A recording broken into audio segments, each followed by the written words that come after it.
Qui Gon. The name is spoken softly. The great Jedi draws upon memories of himself and begins to take shape, the form he had in his past life becoming reality once again. He seems to feel flesh wrap around his bones, hair and skin over flesh, robes over skin, until finally he pulls down the hood of his Jedi cloak and gazes upon his Padawan. Obi Wan, Qui-Gon says, delighted to see his friend. After nearly 20 years in the desert of Tatooine, living underneath the planet's ruthless twin suns, Obi Wan Kenobi's hair had turned white, his forehead now traced with the lines of old age. His Jedi robes were worn and ragged. Qui-Gon is no longer limited to human sight. Yes, he sees the old man standing before him, but he also sees the little boy at the Jedi Temple on Coruscant that Qui-Gon took as his Padawan, who would follow his master into many battles. He sees the great general of the Clone Wars, sees the great man that Obi-Wan had become. The dunes of Tatooine stretched on in every direction. A sand crawler lay smoldering behind the two Jedi. A dozen Jawas dead. "You are afraid," Qui-Gon says.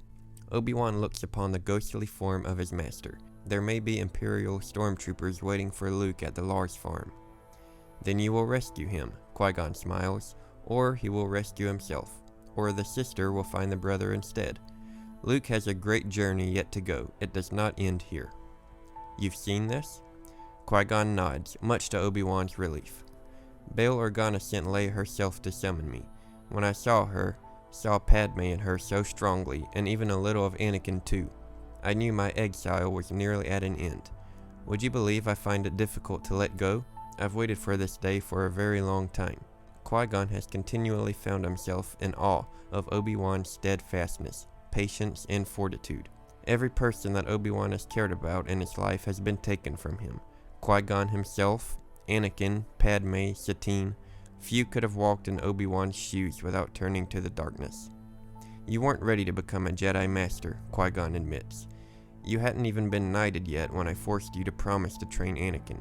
Teaching a student so powerful, so old, so unused to our ways, that might have been beyond the reach of the greatest of us. To lay that burden at your feet when you were hardly more than a boy." Obi-Wan stops him. "Anakin became a Jedi Knight. He served valiantly in the Clone Wars. His fall to the darkness was more his choice than anyone else's failure. Yes, I bear some of the responsibility, and perhaps you do too. But Anakin had the training and wisdom to choose a better path. He did not." A few moments later, Obi-Wan's face falls. He and his master both sense it. They sense the pain and horror of Luke. Qui-Gon even feels Luke's emotion as if it was his own.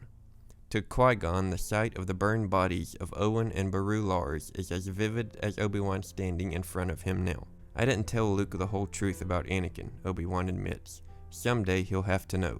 As always, Qui-Gon interjects his wisdom. "Had you tried to tell him the whole story today, that would have been a greater mistake than anything else you could have done.